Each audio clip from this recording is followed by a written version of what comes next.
va prendre un système de transport encore plus rapide, les câbles Internet, et nous allons partir à Paris en visioconférence pour faire le point sur le cadre national, sur l'adaptation des transports et des mobilités au changement climatique. Avec nous, 3 experts de la Direction générale des infrastructures, des transports et des mobilités. Normalement, ils devraient apparaître à l'écran. Pour ne pas perdre une minute, je vais les présenter. Nous allons être en direct avec Théodora Popescu, adjointe au chef de la mission de la synthèse et de l'analyse stratégique, planification écologique, études et modélisation et liens avec les services déconcentrés dans les territoires. Théodora est chargée du pilotage de l'adaptation au changement climatique au sein de la DGITM appliquée au transport terrestre. Avec elle également Zéhir Kohli, qui est chef de projet transition écologique des mobilités routières. Zéhir, son terrain de jeu, c'est quoi? Eh bien, ce sont les autoroutes et les routes à grande circulation. Il assure le suivi et l'animation du plan d'action transition écologique des mobilités routières. Et le troisième expert, troisième intervenant, il s'agit de François Teinturier, conseiller à la mission fret et logistique et également responsable de l'Observatoire national de la logistique. Et il est également, François Teinturier, à l'origine de la création d'un réseau des observatoires territoriaux. Et il a lancé tout dernièrement une actu chaude, comme on dit dans le métier, le 21 novembre, un portail logistique qui s'appelle donc en open source logistique.data.gouv. Je précise également que Théodora Popescu, que vous voyez ici à l'écran, est polytechnicienne. Elle est titulaire d'un Master 1 de droit et depuis mars 2022, elle est vice-présidente du groupe d'experts de la Commission économique pour l'Europe de l'ONU sur l'adaptation des transports terrestres au changement climatique. Elle est chargée du pilotage global du volet transport du plan national d'adaptation au changement climatique. Vous m'entendez de votre côté? Ah, super. Oui. Bonjour Théodora. Bonjour. Donc, je disais que le ministère de la Transition écologique avait mis en place une consultation publique sur le PNAC 3, le Plan national d'adaptation au changement climatique. Quels sont les objectifs et les axes de cette démarche sur le volet transport terrestre? C'est à vous. Merci. Merci Nathalie. Effectivement, depuis le 25 octobre, le 3e plan national d'adaptation au changement climatique, le PNAC 3, est disponible en ligne pour consultation publique, et ce jusqu'au 27 décembre. On attend à la fois des contributions individuelles des citoyens via la réponse à un questionnaire à choix multiples qui demande notamment de prioriser les actions d'adaptation à mener dans le secteur des transports. Mais il est aussi possible de déposer un cahier d'acteurs pour les institutions ou entreprises qui seront rendues publiques sur le site de la concertation et où il est possible d'exposer son point de vue de manière un peu plus détaillée sur le PNAC. Donc là, nous en sommes au 3e plan national d'adaptation au changement climatique. Il y en a déjà eu 2, un entre 2011 et 2015 et le 2e entre 2015 et 2022. Et il faut savoir que la France a publié sa première stratégie d'adaptation en 2006. Donc là, le PNAC 3, il se veut plus concret que la version précédente, beaucoup plus concret, avec 51 mesures réparties en 5 axes. Le premier axe est orienté autour de la protection de la population. Le deuxième, et c'est celui qui concerne le plus les transports et les mobilités, porte sur la résilience des territoires, des infrastructures et des services essentiels. Un troisième axe porte sur la résilience de l'économie. Et enfin, sur la protection du patrimoine naturel et culturel et sur la mobilisation des forces vives de la nation pour réussir l'adaptation au changement climatique. Donc là, le plan national d'adaptation au changement climatique devrait être publié début 2025 avec une durée de 5 ans. Et l'une de ces mesures phares concerne la résilience des transports et des mobilités, avec l'objectif d'établir des plans d'adaptation à partir d'études de vulnérabilité pour les infrastructures et services de transport. En cela, en fait, il reprend une demande qui a été faite par les précédents ministres de l'économie et de la transition écologique le 8 février dernier aux entreprises du transport et de l'énergie. Et côté transport, les entreprises publiques majeures devront rendre ou initier selon les cas une étude de vulnérabilité fin 2024 et un plan d'adaptation fin 2025. Et on a aussi des travaux en cours du côté des gestionnaires routiers avec une étude de vulnérabilité pilotée par la DGITM sur le réseau routier national, dont Zahir dira quelques mots. Et enfin, ces études de vulnérabilité, elles prient les territoires avec les régions et les services express régionaux métropolitains. Concrètement, entre le diagnostic et les actions d'adaptation, comment travaillez-vous sur le réseau de transport, Théodora ? Alors, donc, pour donner quelques exemples concrets, donc, comme je le disais tout à l'heure, la démarche, elle consiste à réaliser des plans d'adaptation à partir d'habilités qui sont la première étape incontournable pour identifier les risques. Donc, pour ça, on utilise une méthode de référence qui est celle du CEREMA, qui s'appelle A7, pour approche systémique d'adaptation des infrastructures de transport. La première étape de cette méthode, c'est de regarder l'exposition du territoire aux aléas climatiques. Donc, en fait, la nouveauté, c'est que le troisième plan national d'adaptation au changement climatique, il est fondé sur une trajectoire de réchauffement de référence pour l'adaptation au changement climatique qui doit être la même pour tous les secteurs et doit être la référence utilisée dans les études de vulnérabilité pour regarder l'évolution du climat. Cette trajectoire, elle correspond à un réchauffement mondial par rapport à l'ère pré-industrielle de 3 degrés à la fin du siècle, soit 4 degrés de réchauffement en France métropolitaine. Et Météo France a produit des projections climatiques de tous les aléas, ou presque, correspondant à cette évolution du climat, à une maille de 8 km par 8 km, et ce sont ces projections qui sont utilisées dans les études de vulnérabilité. Donc, une fois qu'on a l'exposition du territoire aux aléas climatiques, on croise cette exposition avec les caractéristiques des réseaux, par exemple les matériaux dont elles sont constituées les infrastructures, leur âge ou encore le niveau de trafic. Et ça permet d'identifier des points de vulnérabilité. Et une fois qu'on a ces points de vulnérabilité, on va les croiser avec les enjeux du territoire pour identifier si les vulnérabilités sont problématiques par rapport aux enjeux du territoire ou pas. Par exemple, est-ce que les infrastructures vulnérables permettent de desservir un hôpital, une école, un bassin d'emploi, etc., donc des zones stratégiques. Et donc côté transport, à la fois au niveau du réseau routier national et des entreprises publiques majeures du secteur des transports, à savoir SNCF, la RATP, la Société des grands projets et les grands ports maritimes, on est en train de faire des études de vulnérabilité avec cette méthode pour construire un plan d'adaptation. Donc la DGITM est impliquée dans toutes ces démarches et fait des points très réguliers avec les acteurs pour vérifier que tous les champs de l'adaptation sont traités, à la fois côté infrastructure, mais aussi sur d'autres sujets tels que l'adaptation des opérations d'exploitation des conditions de travail, le maintien des services de transport et pour s'assurer que les investissements sont adaptés au changement climatique. Une autre action qui est prévue dans le PNAC, un autre exemple concret, c'est la mise à jour des référentiels techniques qui vont permettre de dimensionner nos infrastructures de transport, nos gares, nos arrêts de bus, nos matériels roulants aux conditions climatiques qu'on va attendre à l'avenir. Donc l'idée, c'est de modifier les référentiels de construction, conception, exploitation ou maintenance des infrastructures de transport et de tout le système de transport. Et justement, vu qu'on parle des matériels roulants, je peux vous parler d'une dernière action concrète qui a consisté en la mise en place par la DGITM d'un groupe de travail qui réunit à la fois des collectivités et des transporteurs pour partager des bonnes pratiques en matière d'adaptation des transports collectifs aux fortes chaleurs.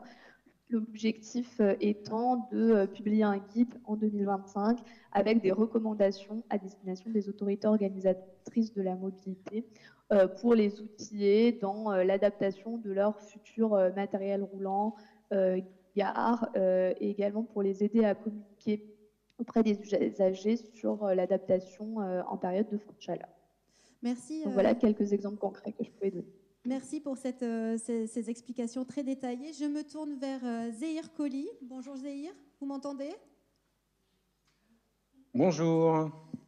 Je disais que vous orchestriez le suivi des différents axes du plan d'action transition écologique des mobilités routières. Vous êtes au copilotage technique de l'étude de vulnérabilité du réseau routier national. Aujourd'hui, les routes et les ouvrages d'art sont vieillissants. On observe des impacts de plus en plus fréquents sur les routes. Comment renforcer leur résistance face aux épisodes climatiques, Zéhir? Merci beaucoup pour cette question. Tout d'abord, permettez-moi de remercier l'ERT, la région Sud et la DREP-LPK pour cette invitation. Alors, dans votre question, je pense qu'il faut parvenir, en effet, à dissocier ce qui relève du vieillissement classique des ouvrages et des routes en raison, en effet, de leur sollicitation et de leur dégradation classique à travers le temps.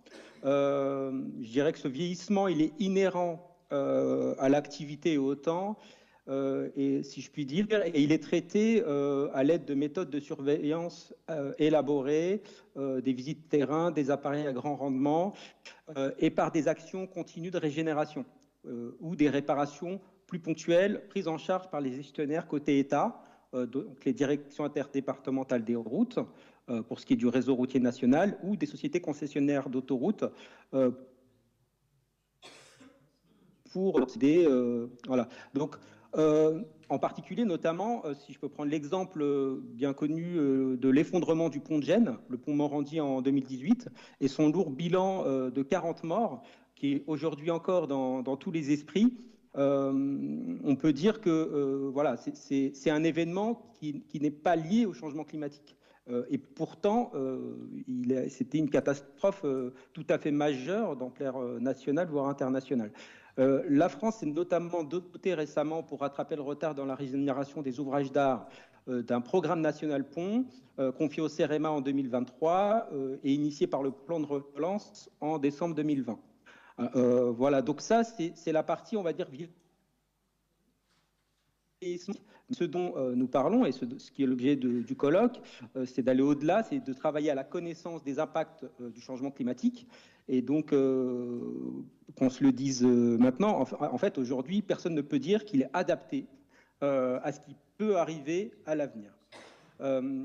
Et cela, ça peut aller du désordre ponctuel, assez fréquent, d'épisodes qu'on observe notamment dans le sud de la France, ou des destructions d'ouvrages avec parfois péril pour les vies humaines.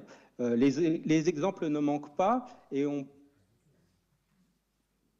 peut prendre notamment l'exemple de la tempête Alex, avec l'impact fort qu'il y a eu au niveau de la vallée de la Roya en octobre 2020, qui a généré donc 500 mm d'eau en une nuit, 10 morts, 8 disparus, c'est 85 km de voies, 20 ponts endommagés et détruits, une interruption complète de la desserte de la vallée et un coût de reconstruction de 283 millions d'euros. Et donc ça pose la question de l'adaptation. Alors, c'est pourquoi dès 2022, il est apparu essentiel à la direction des mobilités routières et à la DGTM d'initier une démarche prospective au travers d'une étude stratégique nationale de vulnérabilité du réseau routier national. Donc c'est une étude d'ampleur, c'est un prototype, c'est du jamais fait, et donc en tout cas à l'échelle où c'est traité, il s'agit d'une démarche spécifique dans la part à la fois des objectifs assignés et dans l'ampleur. Est-ce que, Zéhir, vous pouvez nous livrer en avant-première les résultats de cette étude? Alors, il y a quelques résultats notables. Alors, c'est une étude qui est en cours, elle n'est pas terminée. Elle a démarré donc en septembre 2023. Voilà, elle concerne un périmètre spatial de 21 000 km, donc tout le réseau RRN, avec 3 grands objectifs assignés. D'une part, inciter les gestionnaires routiers à lancer des démarches analogues pour avoir une réponse locale aux défis climatiques. Un autre objectif, c'est de permettre aux décideurs d'apprécier, d'hiérarchiser les risques macroscopiques et nationaux. et de fournir des préconisations d'ordre méthodologique et technique déclinables à des échelles territoriales plus fines. Et donc, cette étude nous a permis, pour le moment, sur la partie d'études réalisées, c'est-à-dire d'avoir une appréciation pour les scénarios climatiques plus 2, plus 3 degrés des évolutions climatiques. Et donc, il faudra s'attendre donc à une hausse des précipitations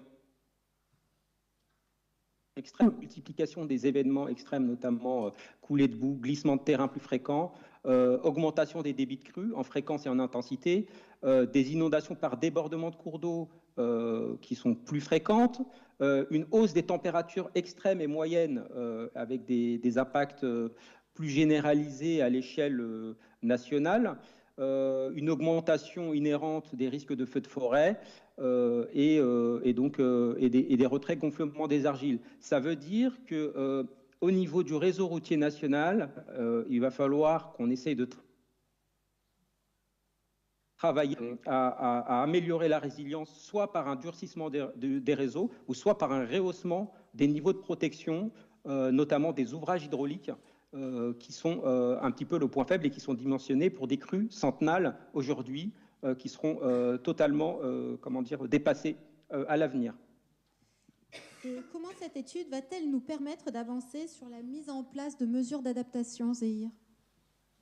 Alors, c'est une étude qui se fait en 3 grands volets. Le premier volet, c'est de savoir où se situent les points de vulnérabilité, et donc d'avoir des gradients d'évolution climatique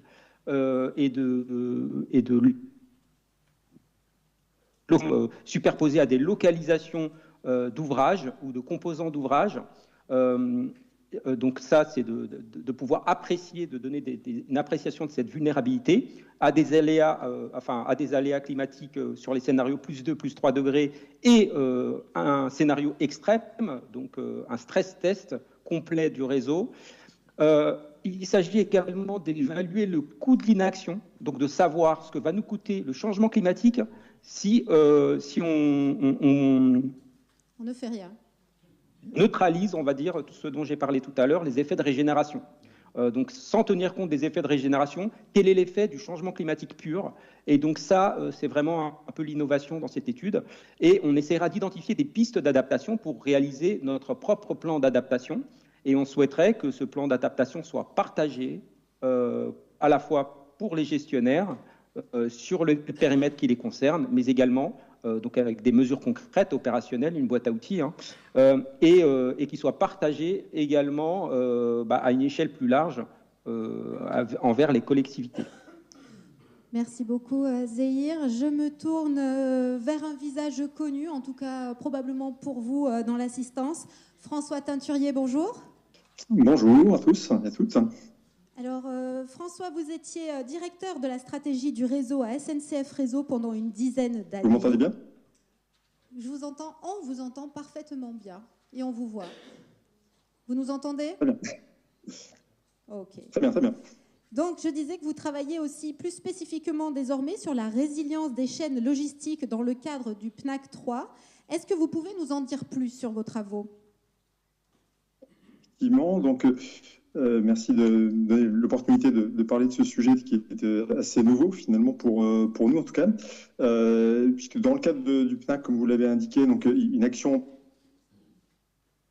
retenue sur la résilience des chaînes logistiques face au changement climatique, avec un objectif qui est de produire une stratégie ou une feuille de route donc d'ici la fin de l'année 2025. Donc, il s'agit en pratique de dégager finalement quelles sont les chaînes logistiques les plus exposées donc face à ce changement climatique, mais aussi finalement quels sont les plus critiques aussi pour le fonctionnement des territoires et identifier les leviers d'action qui permettent de maîtriser leurs impacts. Alors, le levier qui peut être à la fois public, donc par exemple en travaillant sur la vulnérabilité des infrastructures, comme ça a été évoqué, quels que soient les modes d'ailleurs, mais aussi dans le champ privé, puisqu'en fait, ça peut aussi être nécessaire de modifier l'organisation des chaînes logistiques, sachant qu'on peut aussi travailler sur les sujets de la production, puisqu'il y a une étude qui porte également sur les sites de production conduites par la production industrielle produite par la DGE.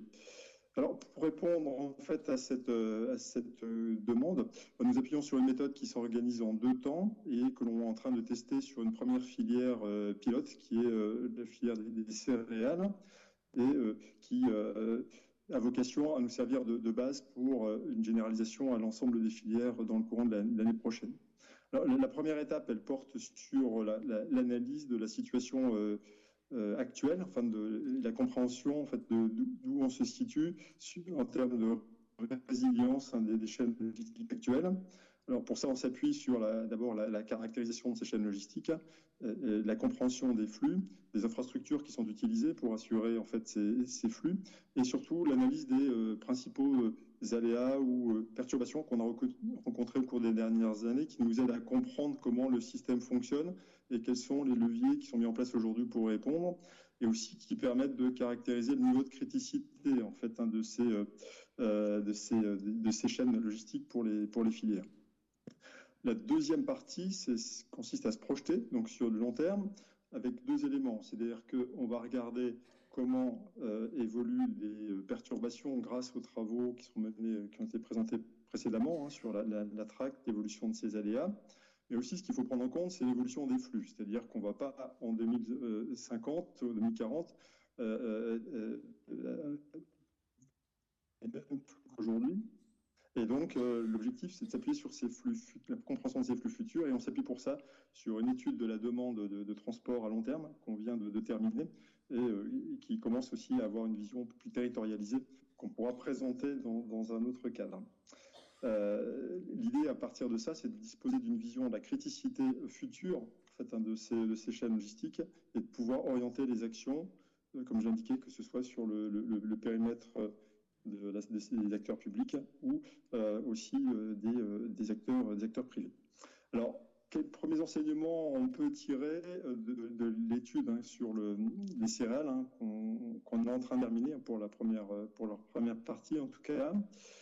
Ce que l'on voit par exemple, c'est que les flux les plus critiques, les chaînes les plus critiques pour les céréales, ce sont les flux en export. Alors ils sont doublement critiques parce qu'en fait ils sont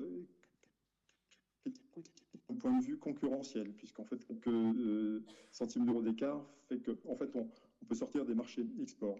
Mais en fait ce que l'on a pu voir à travers les différents aléas constatés, c'est que voilà, la vulnérabilité elle est assez forte pour eux.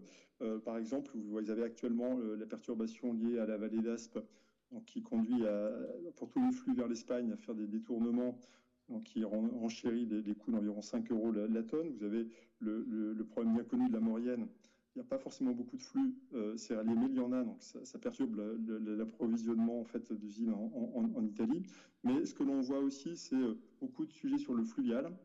Et on voit par exemple que certains flux dans le secteur de l'Est, du Grand Est, de Metz, qui remontent par la Moselle et le Rhin, ont été pénalisés par tous les étiages qu'on a rencontrés, et on voit que cette situation va s'amplifier avec des difficultés qui sont anticipées aussi sur le Rhin par les Allemands.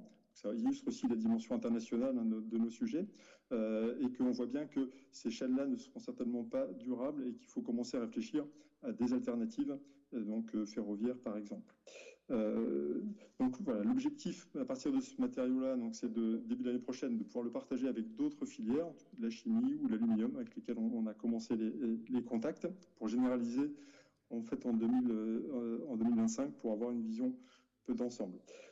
En complément, en fait, comme je l'indiquais, on doit commencer à travailler aussi sur le territorial, comprendre en fait quels sont parmi ces flux, parce que là on a regardé le sujet sous l'angle criticité pour les filières. L'idée c'est de regarder parmi ces flux quels sont les flux qui sont critiques pour le fonctionnement des territoires. Par exemple pour l'alimentation des grandes métropoles, on voit qu'il y a parfois quelques jours de stock simplement disponibles, donc ce sont des éléments qu'on va commencer à regarder. Le dernier aspect sur lequel je voudrais attirer l'attention, c'est la dimension gouvernance. Dans la mesure en fait où on est aujourd'hui confronté à une situation qui est assez mal appréhendée, donc avec beaucoup d'incertitudes, des connaissances qui sont partielles, que ce soit sur l'échelle logistique ou sur l'évolution des impacts du climat. Et donc l'idée, c'est que chaque perturbation, chaque aléa constitue une opportunité pour mieux comprendre comment le système fonctionne et dans quelle mesure les actions qu'on a mises en place sont efficaces ou pas. Et donc, toute la problématique, c'est de mettre en place un dispositif de pilotage dynamique, s'appuyant sur des retours d'expérience structurés qui vont nous permettre d'être dans une logique d'amélioration continue de notre connaissance, notre compréhension et de notre dispositif pour améliorer la résilience des chaînes logistiques. Merci, merci François. Alors, comment l'adaptation, une question que je pose à vous trois, comment l'adaptation des transports et des mobilités peut-elle être déployée à l'échelle des territoires? Jean-Pierre Sérus en a parlé, il a parlé de cette démarche plutôt innovante pour les régions.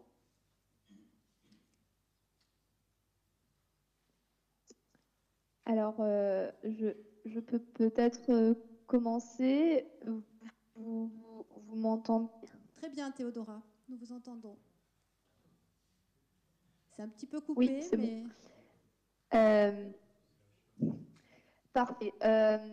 Donc, effectivement, sur les territoires, comme je l'évoquais tout à l'heure, il y a des travaux qui sont prévus avec les collectivités spécifiquement dans le secteur des transports.